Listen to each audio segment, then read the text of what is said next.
اللهم صل وسلم وبارك على سيدنا محمد. ازيكم حبايب قلبي؟ عاملين ايه؟ يا رب تكونوا بخير وفي احسن حال. وحشتوني جدا، والنهارده جايه لكم بوصفه جميله جدا وسهله وسريعه. معايا 3 حبات من البنجر، حوالي كيلو من البنجر ده طازه جدا وجميل قوي. غسلته كويس جدا وسبت الجزء اللي من تحت وفوق دوت ما شلتهوش. وطبعا شطفته كويس جدا من الاتربه اللي فيه.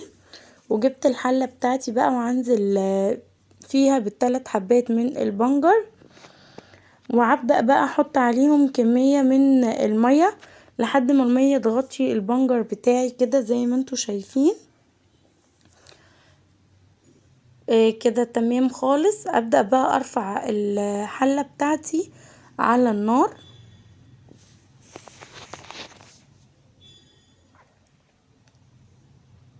حطيت بقى الحله بتاعتي على نار، على مثلا العين الصغيرة كده او نار متوسطة،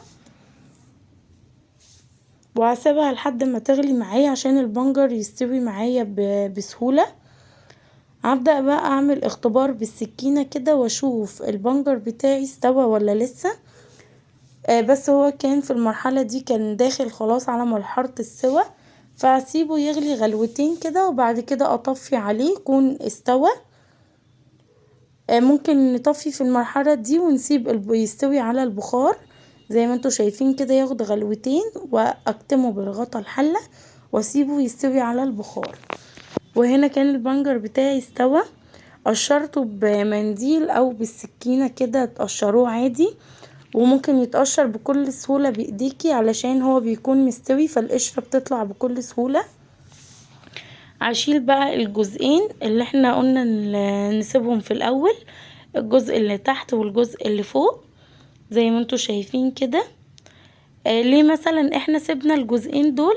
عشان ما يقللش من فايدة البنجر او الفايدة بتاعة البنجر تنزل وهو بيستوي، فاحتفظنا بالجزئين دول. هبدأ بقى اجيب البنجر بتاعي واقطعه بالطريقة اللي انا بحبها او الطريقة اللي انا عايزاها، وبأي شكل تاني ممكن وعادي جدا زي ما انتوا شايفين كده. ممكن اقطعه صوابع رفيعة، اقطعه سميكة شوية، او اقطعها مكعبات صغيرة زي السلطة كده زي ما تحبوا.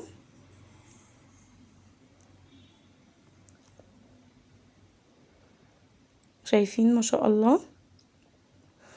طبعا اللي مش مشترك في القناة بتاعتي يشترك في القناة ويفعل زر الجرس.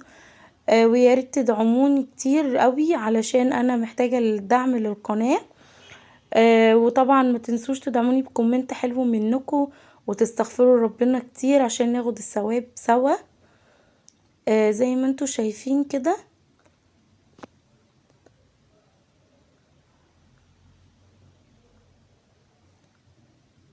طبعا انا بقطع بالشكل اللي انا حباه، ودي طبعا حاجة حسب الرغبة.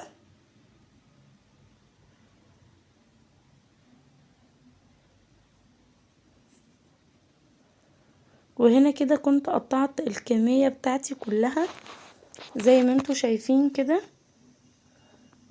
قطعتهم بالشكل دوت. هبدأ بقى اجيب بولة فاضية نضيفة كده من عندي، وابدأ بقى احط فيها المكونات اللي انا هستخدمها، اللي هبهر بيها البنجر او سلطة البنجر يعني. حطيت معلقة كبيرة من الخل، ومعاها نص ليمونة اعصرهم كده، اعصر نص الليمونة مع الخل.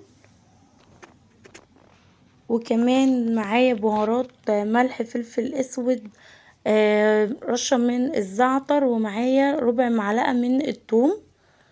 الثوم بتديها تست كده عالي شوية وبتخلي طعمه حلو وريحته جميلة قوي. طبعا انا مش هكتر، هي ربع معلقة ممكن تكون باينة ان هو كمية كتير، لكن هي حاجة بسيطة جدا. وهحط حوالي معلقة صغيرة او معلقة كبيرة من الزيت،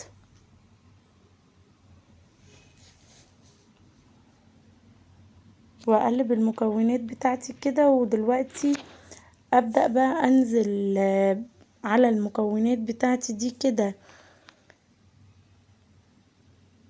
بكمية البنجر بتاعي.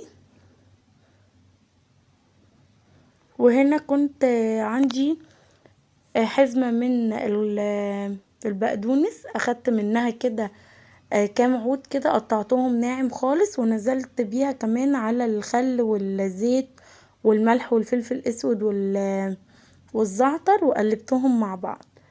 وبعد كده طبعا زي ما انتوا شايفين نزلت عليهم بالبنجر واقلبهم كويس جدا مع بعض. زي ما انتوا شايفين كده اقلب المكونات كلها مع بعض.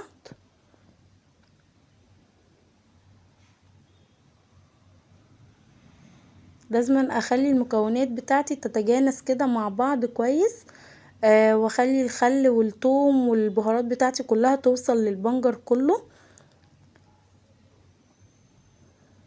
كمان هسيب سلطة البنجر بتاعتي دي كده في التتبيلة بتاعتها حوالي نص ساعة او ساعة، يعني لو احنا مستعجلين نص ساعة او ربع ساعة ونبدأ نقدمها. كل ما تشرب من التتبيلة بتاعتها دي بيكون طعمها تحفة. وهنا بقى كنت حطيتها في طبق كده شكله حلو شيك، طبعا تتقدم جنب اكلات كتير وللسلطات لشهر رمضان كده على الطبلية في العزومات بيكون حلو قوي. يا رب الفيديو بتاعي يكون عجبكم واستفدنا مع بعض بطريقة جديدة وسريعة. وما تنسوش تصلوا على النبي في الكومنتات، والسلام عليكم ورحمة الله وبركاته.